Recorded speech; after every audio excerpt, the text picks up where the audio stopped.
Welcome to Real Talk with Ronda. I'm your host, Ronda Villamont-Smith, and the goal of this podcast is to discuss the issues that matter to voters. Our objective is to bring on individuals that have firsthand knowledge of important local and state issues and concerns. I want you to have a better understanding of the issues at hand and the different elected offices and what they do. Real Talk with Ronda will connect you to the people that know about the issues that matter.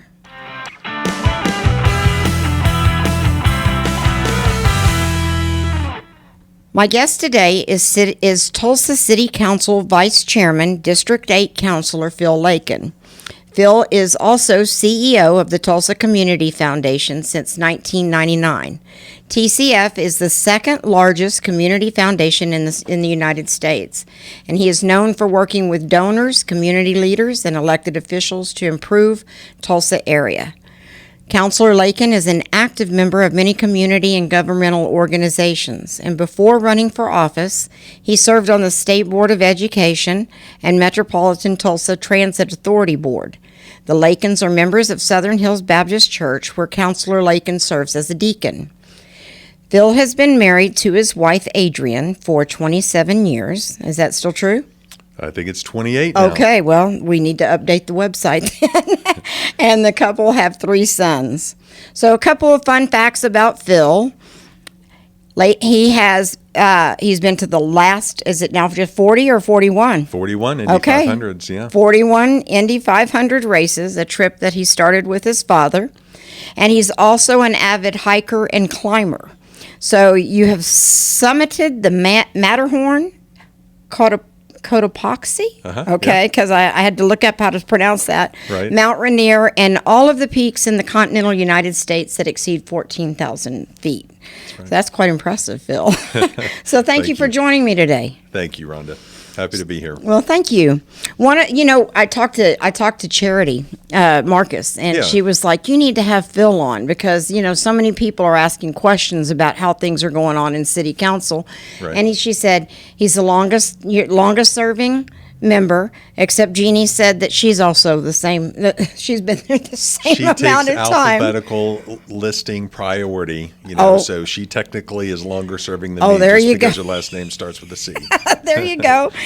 One of the goals that I have with Real Talk with Ronda is to bring on people from elected offices to give the audience a little better understanding of the office that you hold and what that form of government is like, because we know that it's different. I mean, it's hard for people everything's federal. Yeah. They're going to ask you how you're going to balance the budget, or what are you going to do about Medicare? Well, there's not anything you can do about either one of those, because federal government's different from state government, from county government, and city government. So I think a lot of people don't understand how city government works. And so I wanted to bring you on to kind of explain, when you have ordinances, are ordinances laws? What's the process from the beginning to the end to make a change in the city of Tulsa? Right. And it's very different than the federal government and state government, as you've already articulated really well. And to be quite honest, I don't know the process that the state government goes through or the federal government. I interact with state legislators and federal legislators as well. But usually, I'm just sharing ideas with federal legislators. And so are thousands of other people with our senators and representatives. And then on the state side, luckily we have a few initiatives either from the private job that I have or the public side where we do need to involve them. They live in our communities. They're easy to find at a restaurant, a local restaurant. Oh, yeah. And they're very receptive, too. They have a lot more time, obviously. But at both of those levels, obviously, I go back to that little commercial that I used to see when I was watching cartoons back in the 70s, how a bill makes its way through the hill. That's right. And so there's not 2 different houses at the city. There's not these formal committees that make recommendations out in order for those bills to first make it onto the House's floor or the Senate's floor, and then to survive until they get to the governor's desk. So in the case of an ordinance, which is law, and we have resolutions too. I'll talk a little bit about resolutions as well. But ordinances can be initiated by any counselor. So we could author an ordinance and then bring it before our colleagues for consideration. We are informed by police or fire or the Right. mayor or a variety of departments relating to either new ordinances that they would like to have enacted or Right. changes to ordinances that are in place. So we recently just updated a trespassing ordinance to make it more to increase penalties for those who trespass on other people's properties. So beforehand, it was a $200 fine, and you could end up trespassing on a person's property, fined, and be trespassing on that same person's property the same day. So So now it's there's just, an yeah, increased offense for trespassing. It goes Okay. from $200 to $500, and there's the provision of jail time, 10 days in jail. But that came from a lot of different sources. So police were saying, look, we're getting all these complaints from private businesses and we can't do anything about it because the ordinance isn't strong enough. And from the business owners and even from some of the entities that provide homeless services, because some of those people were trespassing onto their property Right. and they needed to have Right. solutions. We're doing the same thing for sidewalk obstruction.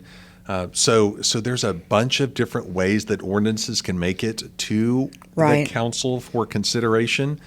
But at the end of the day, those ordinances have to be approved by the council and then the mayor. If the mayor vetoes that ordinance, then it can be overridden by the council. So now, let's say that you bring something that you want to see changed. Mm-hmm. How many times and what's the process from the first time that the ordinance has been heard in committee or in council Yep. till the time that what's the process until it becomes law? Yeah, it can depend. So it really depends on the issue. So something really, really simple might be presented to committee and then might be on first reading that same night. Okay. So first reading is just a silent reading Right. to allow the public to know that something is going to change, and then it could be voted on the within 7 days. Right. And if it has an emergency clause, if it's something that is unusual and really has to go into effect right away, then it could become law after it receives the mayor's signature. Most of the time, most of the ordinances do not have emergency clauses. Okay. And so there's a 30-day waiting period for Now, do you allow public comment at that time? Is that where you allow the public comment from the time that 30-day period that until you vote on it? just on that second reading Okay. night. So the first reading gives people the opportunity to see that it's going to be coming. Right. Though sometimes the ordinances are passed on the first readings. Okay. But then on the second reading is when we have public comment. Okay. So, but for the more complicated ordinances, they could be in committee for weeks or even months as we're trying to figure those things out and as we're trying to debate them. Usually what happens, though, is that an ordinance is brought by a counselor to a working group, or a working group will go work on a matter and then bring an ordinance to the council. Gotcha. And then the work of that working group is then there before the other 5 counselors to consider. Okay. Sometimes there'll be a mayor's representative in those meetings, sometimes not. Usually there are other departments invested in that ordinance. So if there's something that's involving the police or fire department or any other department in the city, then those people are there helping us and kind of informing us as to what the pros and cons are. Sometimes we have to bring in different parties. But it's a I don't want to say it's fully baked, but it's fully researched before we bring it out for Right. further committee discussion. And we've done a lot of the what if analysis, and we've thought through as many variations as we could. Right. But then we have 5 other colleagues that we still have to have consideration given by. Right. And then ultimately the public too. So, it can get started and it could get a hearing and a vote the same time, the same Yes. night. Uh-huh. But typically, what you're saying is that you have one reading, and then 7 days later, you usually have your second hearing. And Yep. then 30 days later, you vote on it. Is that correct? Oh, sorry. On the second reading, we vote on it. But if it doesn't have the emergency clause, it doesn't become effective law Okay, until 30 for days 30 after days. that date. Good. Okay. There's a publication notice element, and then it still requires the mayor's signature. So it's not just 9 people voting up or down at the council. Right. It's still, So if the mayor vetoes something, is it a supermajority? Yes. That's required Yep, to you be still have able to come back. to over, not just a 50% plus one? Right. Okay. Right. So that's kind of like what it is at the Capitol as well. You know, if the Yes. governor vetoes, it takes 2/3 for an override. So that's good to know. Right. So some of the things that have come up recently, of course, the welcoming city.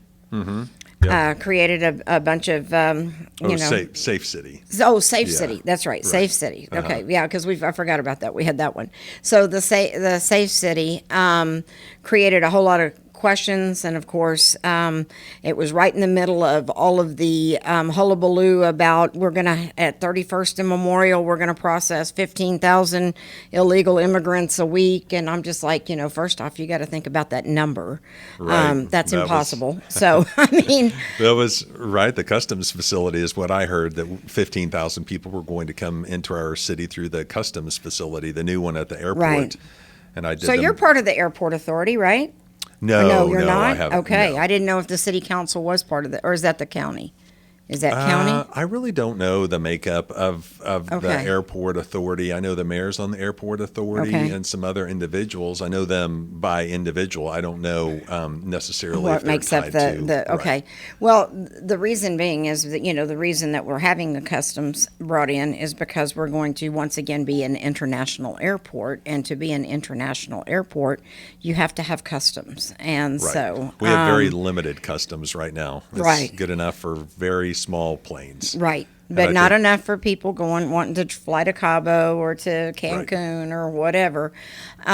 So it's been trying to just deal with some of the theories. I'm not even going to call them conspiracy because I think with conspiracy theories, there's probably an edge of truth to everything. Yeah, good And point. I can understand people right now are so confused and they're up in arms. Our number one issue in this election cycle is immigration. And Yeah. so it's gonna bring that about.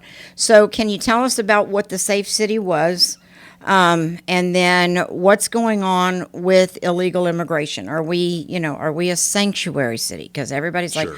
oh my gosh, we're a sanctuary city. And so if you Yeah. could kind of just talk a little bit on that. I'll do my best to help break down this whole thing. So, and even Jamie Fowler, who brought the Safe City ordinance to the council for Right. consideration, said, hey, sanctuary city and welcoming city are entirely two different things. So he wasn't trying to say that Tulsa was a sanctuary city, so Right. he is going to make it a safe city by undoing some element of that, because welcoming cities and sanctuary cities are completely different. Now, we're isn't not having, welcoming city, isn't that like a status or something that you receive from something like AAA or AARP or something like that? It's certain From an- qualifications that a city had to meet to be able to qualify, so that when they're promoting an area, they can say, oh, this is a welcoming city, Yeah, and I pulled up the definition just so I could read it correctly, but it says, and it doesn't attribute what entity provides this recognition,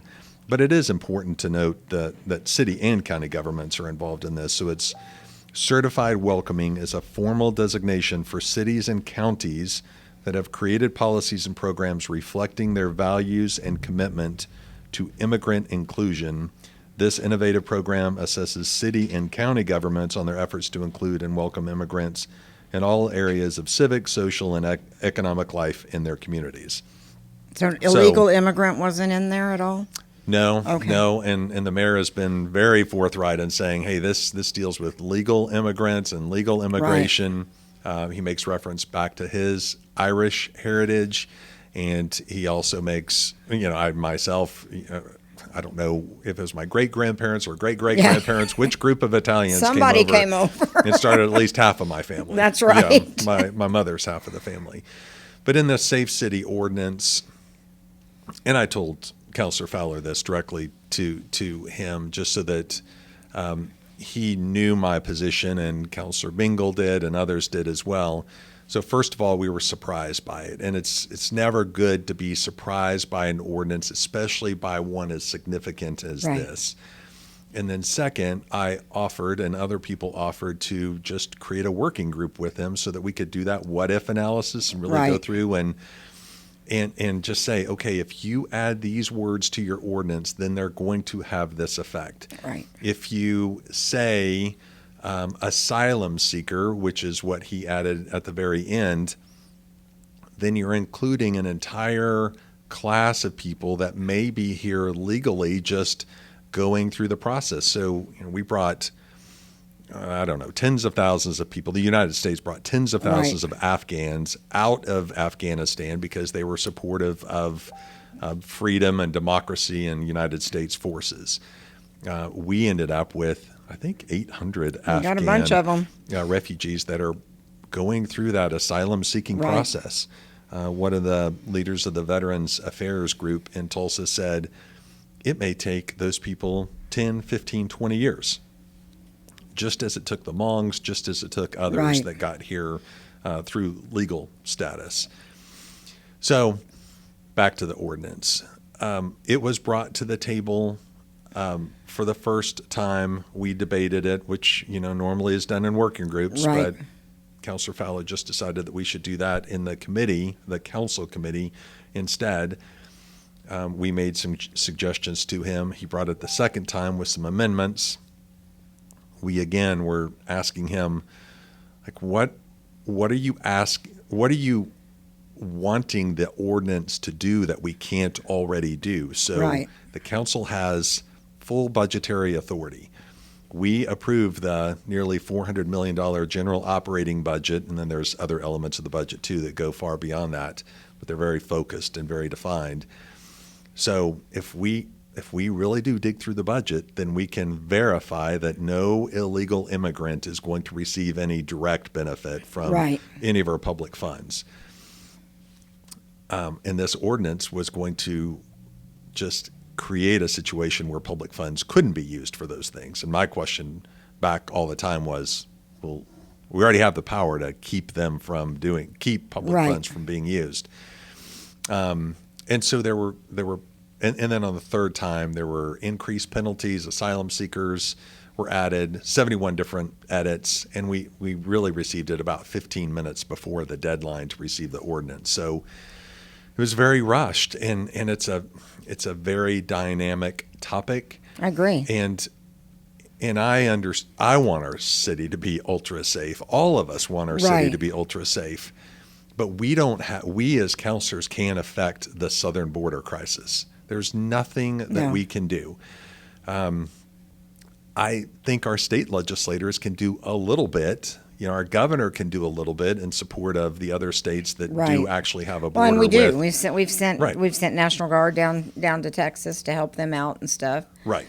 So if solving that border crisis was a goal of the Safe City Ordinance, or I don't even know. I'm trying to understand it better. Then the best we can do is work with our federal legislators in order to, empower them or support them or do whatever kind of work they're trying to do through the federal legislature and the federal administration as well. This, in my opinion, would have done nothing for our city that we can't already do. And the statement was made at one point that, the hope was to put police at our city limits to keep buses of immigrants from coming in. We just don't have buses of immigrants coming in and dropping off all of those people at our low barrier shelter, which was also stated as maybe a concern that hundreds of people would be dropped off, and they'd be dropped off at our low barrier shelter, which would cause that low barrier shelter not to be able to provide services to those homeless individuals who need those services. So that's just not where they're going to go. Right. So it was tabled. Right? Effectively tabled, yes. Okay, which means it can come back up for consideration in 90 days. Is that correct? 90 days from that date. From that date. Okay. Yeah, so 70 days from today. So if probably. if maybe he were able to get everybody to kind of look at it and bring it back up for consideration. I mean, there is that opportunity for him to do that. Is that correct? If he wants to. Okay. Yeah, my suggestion, as it would be, I would hope other people would suggest it to me if I were doing this.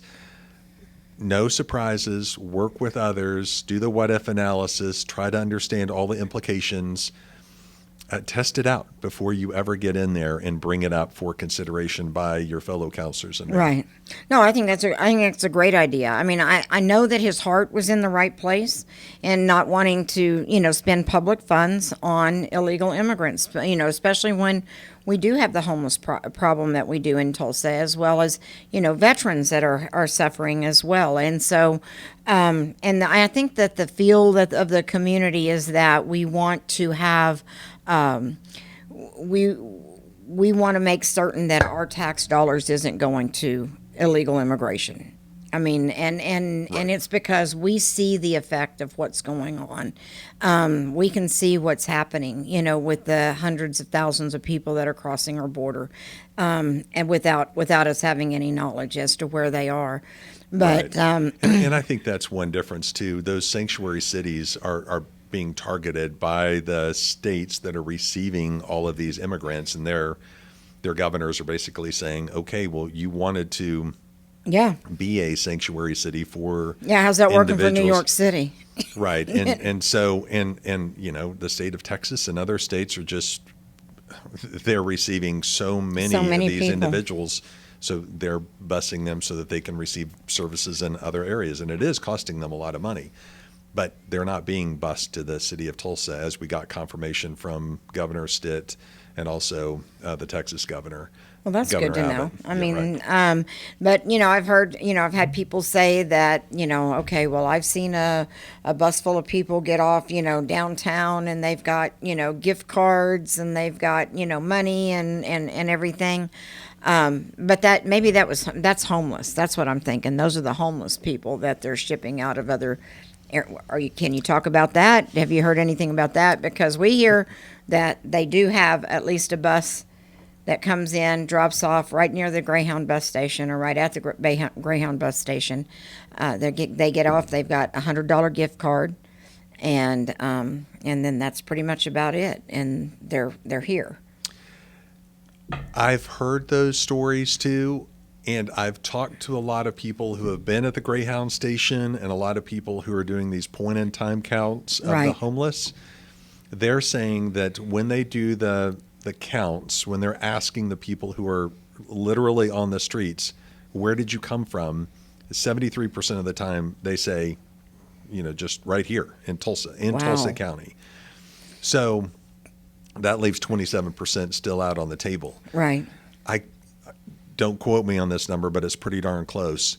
Another 17% of those are from the Oklahoma area, not too far away from here. And then the other 10%, they say, I'm just sharing with you what I'm hearing from these professionals who are talking to these individuals, that those people are coming in, but usually they think they have a connection to somebody here. Okay. So they say, well, my sister lives here, or my brother-in-law, or my aunt, second removed, or whatever it may be, happen to live here. And so we do have individuals who are at the Greyhound station.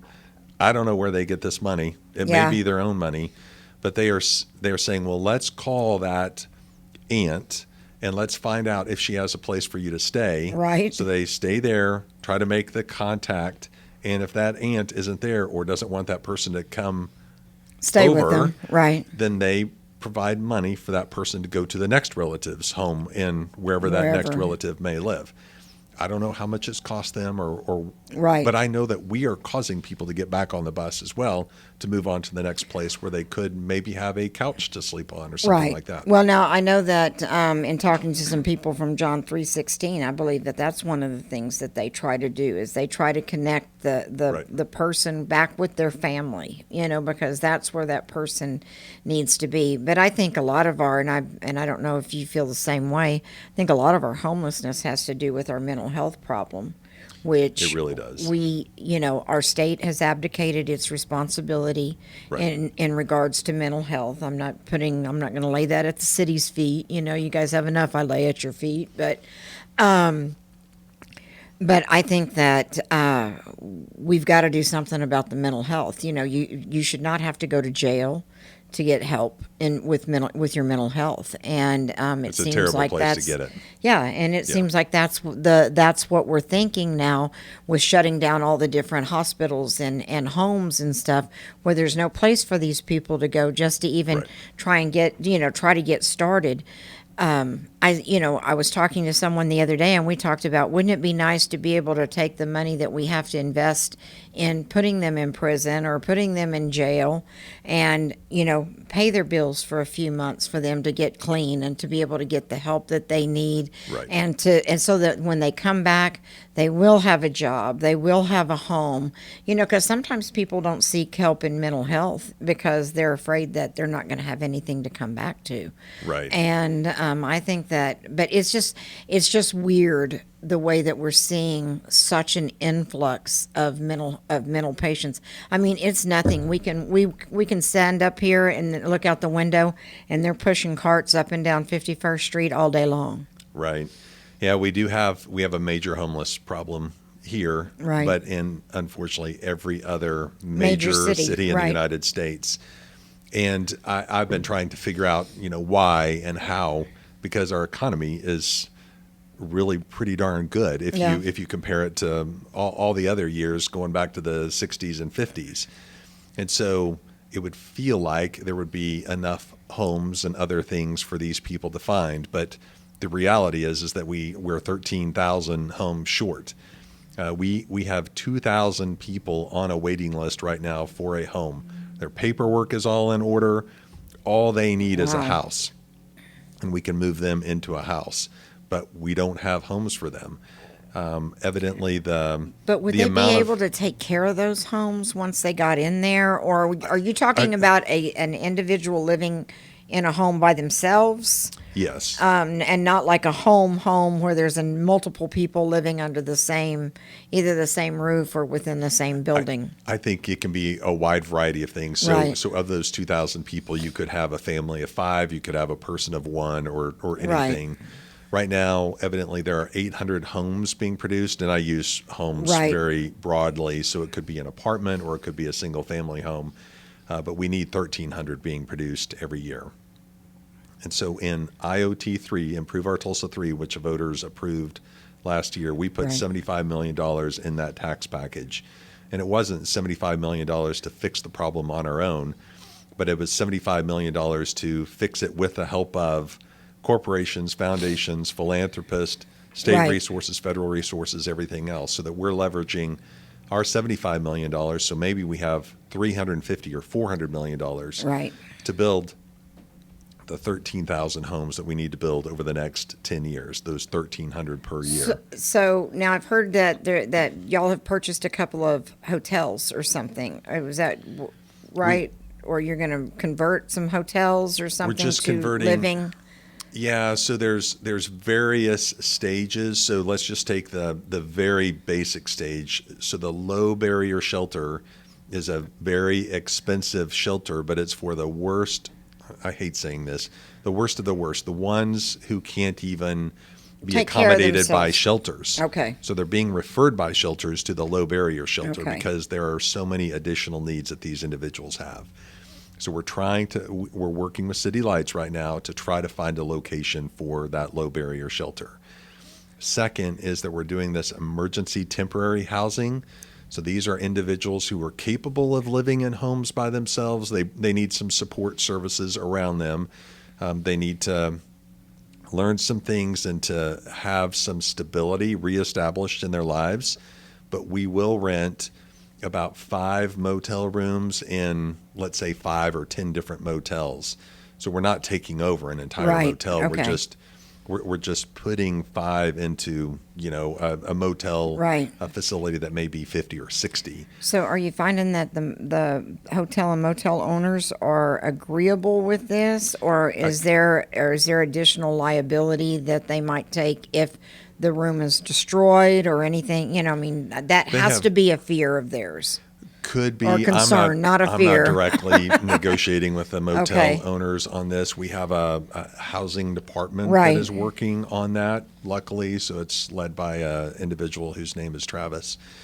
He's doing a great job, and he's working with Day Center for the Homeless, which is overseeing this project, Right. because Day Center has those supportive services that they're wrapping around those individuals. Then we've created a solution with Tulsa Housing Authority so that those individuals, let's just take one motel. So there's 5 temporary homes, if you will, in that hotel. Those individuals, once stable, will be able to move to a Tulsa Housing Authority facility where Okay. they'll be able to have their own apartment unit. And we've worked with Tulsa Housing Authority to lower some of the barriers that they had in place. And then hopefully they're able to move on from even THA and make those homes available Right. once we get more housing stock built. So it's a flow, it's a process. Yeah. But if we don't have that, if we don't have the $75 million available, if we don't have these other, we were using opioid funds as well, Right. and trying to just pay for some of these expenses because it's very expensive. But we are doing things. We found homes for 2,000 people already. Unfortunately, there are more homeless Yeah, coming. there and are. part of the homeless problem relates to fentanyl. A drug bust now won't even make headlines. It would have made headlines 5 years ago and 10 years ago, the amount and quantity. But now it's not even making a Well, but material we passed difference. 780 and, State Question 780 and 781 in an attempt, or what we believed was going to clean up the drug system and be able to get people more help through drug courts and stuff Yeah. like that. And that really hasn't worked out the way that the way that it was promised to the people when it was voted in. And Yeah. so, And it's a new drug that's out there too. Evidently, Well, more fentanyl has come across the border. Enough fentanyl has come across the border to kill all of us in the United States. So, Just did you know awful. that the United States is the only country that has a problem with fentanyl? It's intentionally, because the product, and maybe it was, I don't remember if it was Sheriff Regalado or somebody else that I was speaking with, but it comes in from China into Mexico. Mexico puts it together, and then they pump it across our border. But it's intended to create problems for us, and for us to lose people that we shouldn't lose. I mean, there was a gentleman I know lost his grandson because a joint he was smoking was laced with fentanyl.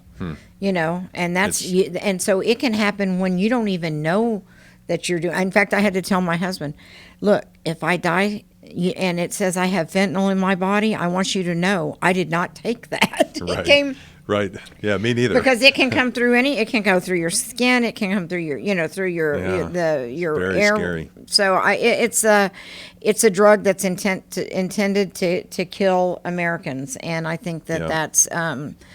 I think that's horrible, and I think that we all know somebody or know of someone that has died from a fentanyl overdose, and but yeah, you're right. You don't see the headlines anymore about, oh, we busted and we got this much off the streets, because Yeah, it's just not a big enough bust to really upset the distribution channel that they're using.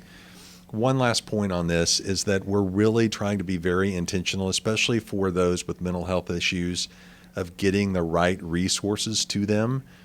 So let's say last year, if somebody called in saying they are seeing somebody experiencing a mental health crisis on 51st, let's say, Right. while pushing a shopping cart, police would be sent. Well, police, they're not mental health specialists. So we've created teams that have gone out, and they've collectively gone out. It'd be a fire personnel, police, and then somebody from a social service agency. Well, we're limited in the capacity to do some of those Right. calls. So we're still going to have those response teams, but we're also adding mental health experts to our 911 system. so they can evaluate those calls. Sometimes the person experiencing the crisis is on the other end of the phone. They can begin to provide assistance to that person just through 911, but they can also triage, and they can say, look, this person is getting ready to do harm to themselves or to other people. We're sending TPD right away.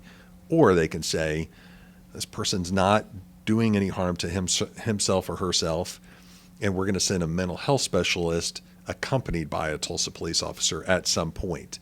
And then there's two other triage levels as well. But we're trying to get the right resources to the right person at the right time. I know you guys got your hands full with this, We do. Yeah. So I just and want to it's different remind than state government too. Yeah, it is. Oh no, Yeah. it's very different. Well, it's more hands-on, and that's what I say. That's what I try and tell people. The place that we can make the most change is right here in our community. So Right. it's our city council and our city government. It's our school boards and our county government. That's where we can make the biggest change. But change, not change. But we're too focused on what's going on nationally. Everybody wants to fix what's going on nationally. Well, there's nothing we can do about that. But we can I'm fix. glad you said that. We as well. can fix Yeah. what's right here, and that's been Yeah. my focus as the county chairman, is to try to focus on city council and school board so that we can start getting things kind of cleaned up here. Because if we can't clean up our backyard, we don't need to be messing in anybody else's yard or going to clean up other places until we take care of our own. Right. So that's kind of my little spiel right there, is that everybody wants to worry about what's going on in the national news. You need to worry about what's going on in your backyard, not what's going on in Washington, D.C. I agree. And that's why I spend my time being a city councilor, because I think I can have the greatest effect right here. I love getting to do the little things, which are really big things to people, making sure that streets are repaved, trash is picked up, streets are widened. Yes. All the stuff that we take for granted being a citizen of the city of Tulsa, but it really does take a lot of work being an employee of the city of Tulsa to deliver all those things, Right. to make sure that water comes out of your faucet, water goes out of your That's toilet, drinkable. water comes out of a fire hose, Right, exactly. all those things. But if someone would just take 10 seconds just to meditate on how many times you use something that the city provides, they could really understand how important the city and city government is to them. Oh yeah, for sure. All of the vast majority of our roads, the lighting on our roads, I all wouldn't those things mention that roads are if I were you. already discussed. We're getting better. No, I know you are. And We're you know, trying. one of the things that I hear about when people talk about you is that the great job that you do in communicating with your district, things that are happening within your district. And I think that's very Thank you. important. I live in Broken Arrow, and I have a city councilor that does the same thing. It keeps us up to date on what's going on, what roads are going to be closed, or what's happening here, or, Yep. and you guys have done a lot of widening over in your district. You got a lot. I can't wait until Yale is finished. It's going to be great. June-ish. let's June-ish, say. like that. Yeah, June-ish. But the weather's been holding up real good for us. So It's been good. and they're doing a great job over there. Yep. But I just want to remind everybody that you're listening to Real Talk with Ronda, and we're here with City Councilor Phil Lakin. You can catch our podcast at realtalkwithronda.com. I'd encourage you to go back and listen to some of the past podcasts, which included Sheriff Regalado, also our state party chairman, Nathan Dahm, and then entrepreneur and cryptocurrency expert, Matt Moore. So join us. We have a podcast every week, but we're trying to bring to you the people that matter, that can answer the questions that are important to you. So what do you think, Phil, is one of your greatest accomplishments while being on city council? I try not to look back. I try to just continue to look forward, because there's so much work that we have to do. So if I look at just my district, I'm really proud of the work that I've been able to do in just common services that we were talking about. Right. So streets, street widening, the addition of sidewalks has been a critical focus for me for the last 12 years, but for our district for even longer than that. We have more 2-lane roads where the volume exceeds capacity than all the other council districts combined. So it's How just about TCA, where TCA is? Oh, I know. Yeah, it's just a quagmire down there. Yeah. And luckily, we're getting a lot of help from the state of Oklahoma with the diverging diamond at Memorial and Creek. Yeah. Yale being widened, and then Yale further south was widened as well. Right. We widened 81st, and we have a bunch of other widening projects scheduled, which is great. So my thanks goes to my colleagues for adding widening money, because not every council district needs widening money. Right. And widening is 10 to 15 times as expensive as repaving money. So they have to say, okay, I'm giving up repaving so that Lakin can get some widening money to satisfy his constituents. Right. So my thanks goes to my council colleagues, obviously. We've added sidewalks. We didn't have any sidewalks. We just had bar ditches down in South Tulsa. And now I'm really grateful to see people walking to the Walmart or walking to school, walking from neighborhood to neighborhood. Our Right. neighborhoods, for some reason, aren't connected Right. like they are No. in Midtown and other places. No, It was they're very strange. they no. Whoever set up some of those neighborhoods, and you're like, I can't get out of here. Right. You You'd know, have to to- get to the other side. Yeah, and you'd have to it's- trespass, cross a couple of Yeah, fences, and get so, shot and yeah. other things. So I'm very grateful for those little elements on a broader city scale. I've been very involved in the construction of Improve Our Tulsa 1, 2, and 3 and the Vision Project, which is allocated, thanks to the voters who approved it, billions of dollars now to all of those really core infrastructure needs that Right. we've already talked about. And then the visionary stuff that will help propel our city and keep us updated, not let Oklahoma City get out in front of us, continue to cause always a people competition, isn't I it? know. But we need to still be attractive to people all across our community, because we're still driven by sales tax income. Right. And I don't, that's not my motivation in putting these projects together. My motivation is what is really going to enhance our quality of life as Tulsans. Right. Do you really want to go to a really cool Gilcrease Museum or a really great ball field, or a wide variety of other things that we're doing through Vision Tulsa, an Arkansas River that actually holds back water, Right. Rather than just letting trickles of water flow through it. So we've done a lot of good, and it's nice to see all these things popping out of the ground now. Yep. It's, Things that would listen, I've watched it for the past 15, Yeah. 20 years, and it's just a lot of the stuff I opposed. You know me and taxes. I don't like Right. taxes. Yeah. Nobody but, does. No, but at the same time, if you can show where you've spent the money well and it's benefited us, and just like you say with the sales tax, people don't realize that in the state of Oklahoma that the majority of your funding comes from sales tax.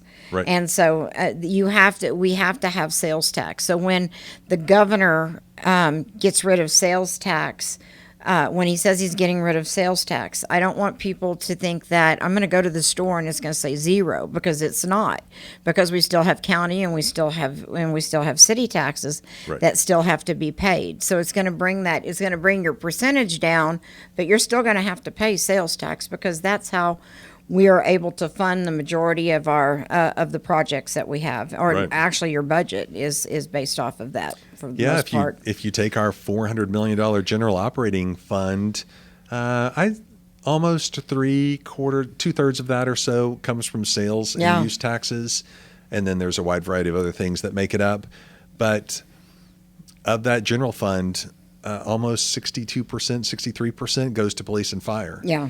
So it doesn't leave us with a lot to do all the Extras, other yeah. engineering, other kinds of things that we have to deliver Right. as a city, and we're responsible for delivering. So, but police and fire is a huge element of that. Going back to that safe yeah, city we have conversation. to have that. That's exactly right. Yeah. So, but we've made major reforms to our judicial system, just in the fines and fees element, so that we're Right. trying to just cause people to be good citizens, and we're Right. trying not to just provide. Sometimes penalties just don't work. Sometimes some of our individuals want to go to work, but they can't because they don't have a driver's license. Right. So restoring the opportunity for them to have their driver's license, and giving them opportunities to connect to those social services so they can get the help they need Right. in order to be productive. I think that's awesome, citizens in our because community. listen, everybody makes mistakes. And Yep, I and know I so have. we need an opportunity, people need an opportunity to be able to correct those mistakes. Yes, there's repercussions to Right. the things that you do, and there should always be.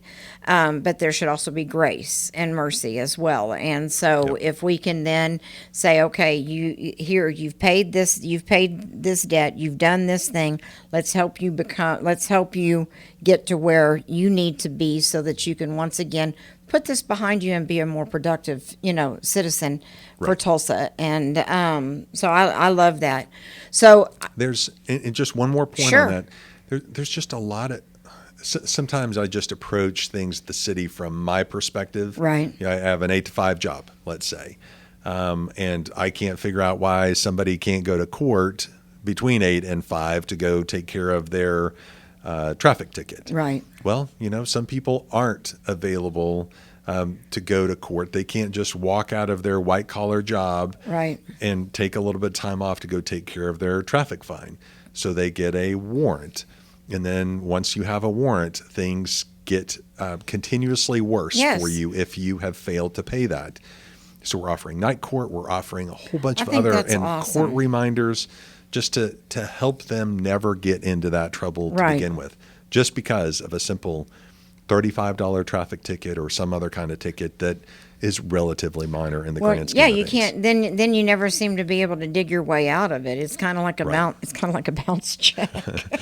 Right. you right. know, Yeah. it just keeps getting worse. so, so I would be remiss because everybody says, "Oh my gosh, Phil Lakin works for George Kaiser. He's George Kaiser's puppet." So how much of a puppet are you for George Kaiser? It's really funny. I receive that all the time too. George owns the Bank of Oklahoma, and Right. the Bank of Oklahoma has thousands Gazillion of people employees that work for I'll bet not very many people who work for the Bank of Oklahoma get that same accusation. So the reality at Tulsa Community Foundation is that we have a board of 29 board members. George hasn't served on our board since 2008. Okay. So if anybody's worried about that, then they don't need to be worried because he's not even on the governance Right. committee, the ultimate governance committee of the philanthropic organization that I work for.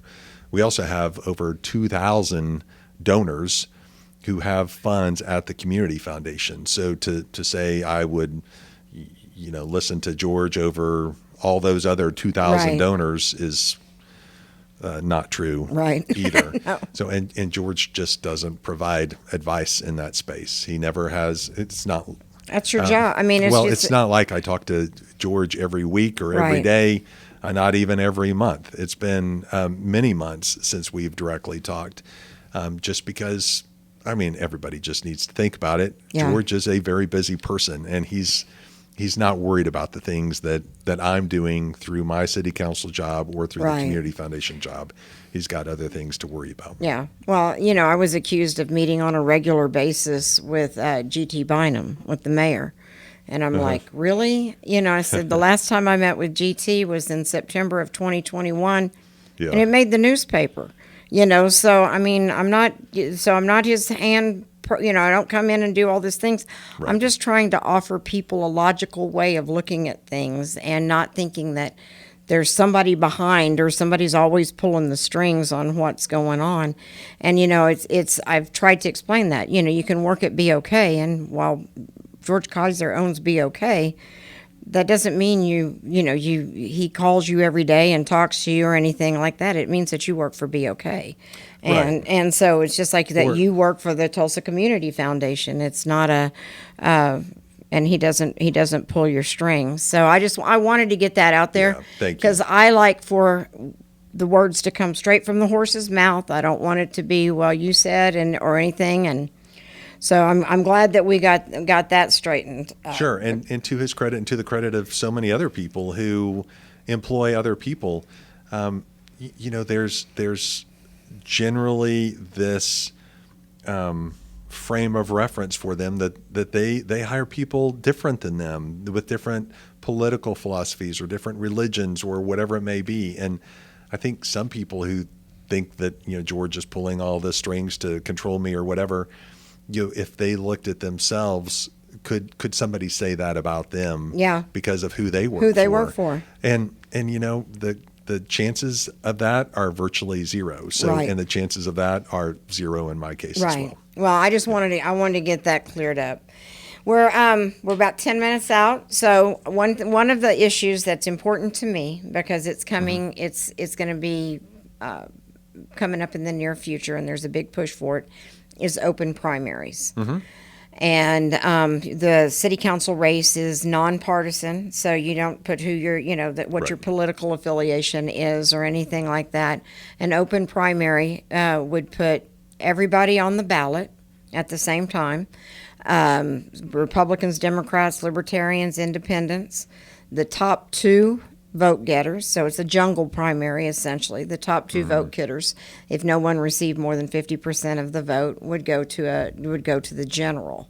So that the mayor is in support of this, as is the mayor of Oklahoma City. And I'd just kind of like to get your opinion on it. I am opposed to them, because I believe that Republicans should be able to choose who our nominee is, and it shouldn't be able to get muddied down or watered down by allowing other people to vote in our primaries. So you're saying the state is considering going to this open primary thing. It's We're actually- already like that in the Right. the city. But it's Yeah. an initiative petition that they're talking about getting Right. started to place it on a ballot for a vote of the people. Yeah, I'll just give you, I don't know if I'll answer your question Sure. directly, but Sure. let me just give you a historical perspective, because I started out in the city council when we didn't have open primaries, where it was Republican or Democrat. Right. And then we went to the winner of the Republican primary went to the general, same thing with the Democrat. Right. And it may just go back to what we were talking about earlier, where cities are just different than states and the federal government too. But I'll put things out there and then share my perspective, Sure. and people can draw their own conclusions. But whenever I was in that situation where it was Republicans versus Democrats during my first two terms or first two elections, Okay. For sure. I spent, campaign consultants come in and they say, well, all you have to worry about is Democrats. And I mean, Democrats, sorry, I don't know why I said that, Republicans. And so I would go, they would give me a list, and I would go call on just Republicans. Right. And so I didn't really know what the Democrats, Independents, Libertarians, anybody else were thinking about. Trash, roads, judicial system, Right. homelessness, mental health. Do you have Democrats in your district? Not very many. Yeah, which is probably why I said that. But anyway, so I'd spend a lot of time on Republicans' front doors. And then I really never had to, in that same system, I really never had to go knock on a door of a Democrat, because it just really didn't matter, even in the general, because all I needed to do was be the Republican on the ticket. Right. So I didn't ever get to hear those opinions.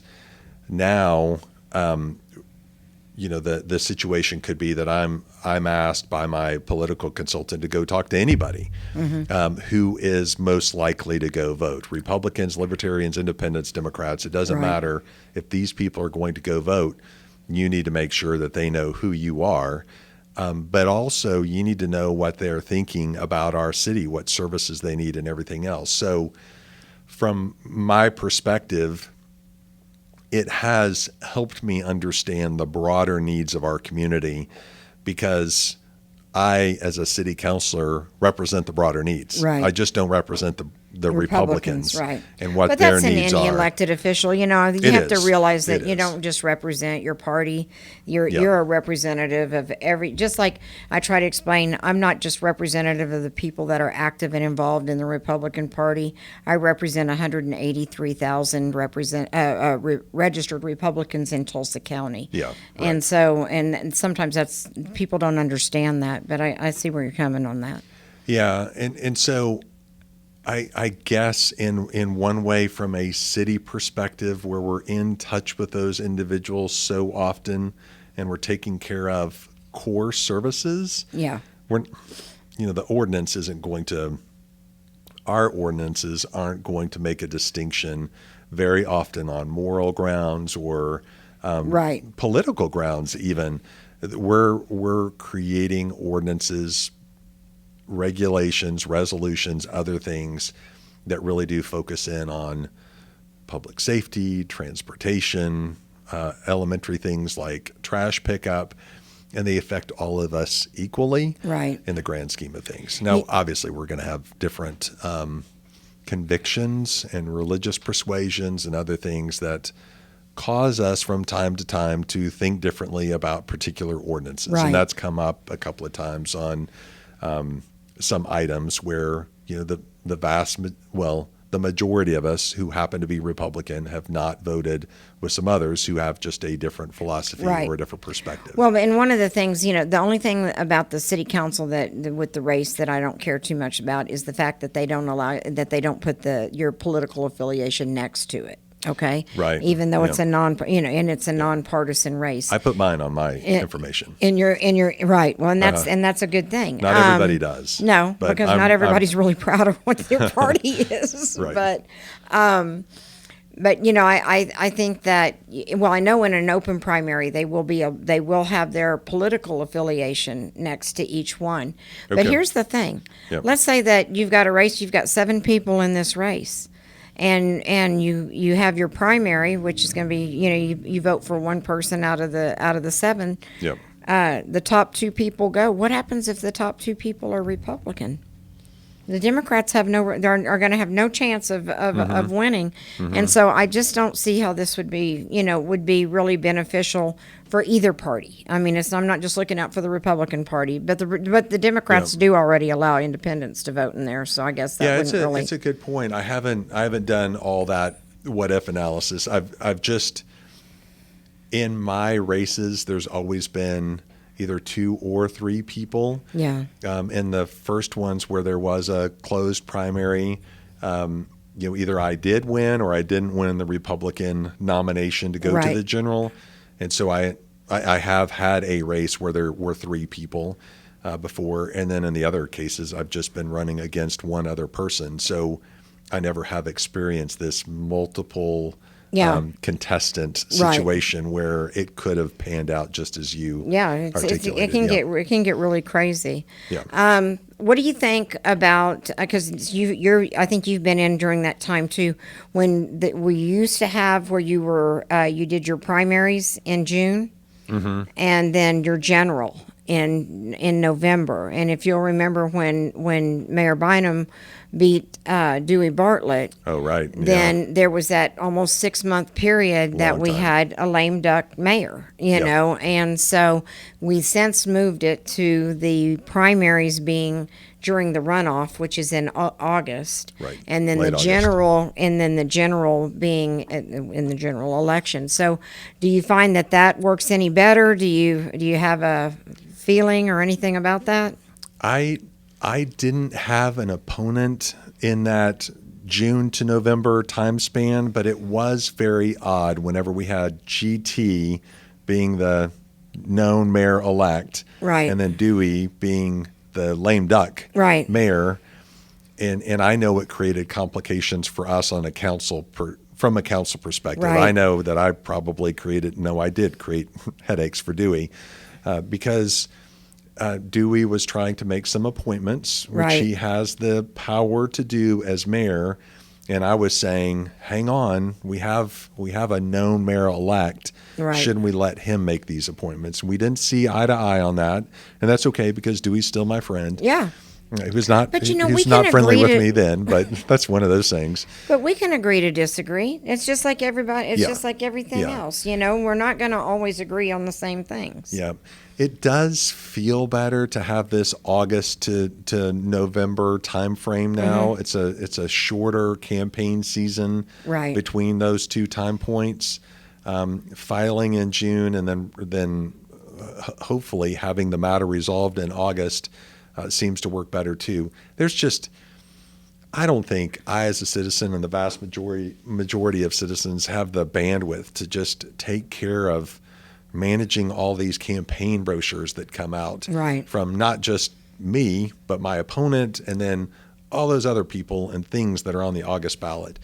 So it's just information overload. And I wish there was a different way to campaign, but Right. we spend a This lot of is money. it. I know. We spend millions Well, of dollars campaigning. You the way know that who we do. you know who makes all the money, right? It's the consultants that make the money. Right. You know, and, so and the USPS. that's right. Uh-huh. That's right. They get to make the money. Hey, we got to do our part to keep them going, though. You know, because they they'll- have a big shortfall again this year. And if And they'll keep their facility in Tulsa, then I'll be happy to do my part in keeping so, them what can going. we do to make that happen?